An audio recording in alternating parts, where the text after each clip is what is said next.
Jenny, basta na ba? Kumusta na ang pakiramdam mo? Jenny!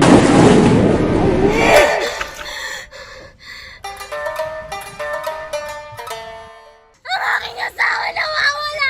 Tulungan niyo ako! Gusto kong malaman. Pasensya ka na ha, pero napakahirap kasi maghanap na impormasyon sa probinsyang ito. Kaya ikaw iya, huwag ka magpapadabog sa Hahanapin labas kita. ha. Kung may katanungan, balikan ng pinagmulan. Doon makikita ang kasagutan. O bathala nga Eugene, sa alay na ito, naway biyayaan mo kami ng iyong proteksyon. Nasaan ang proteksyon?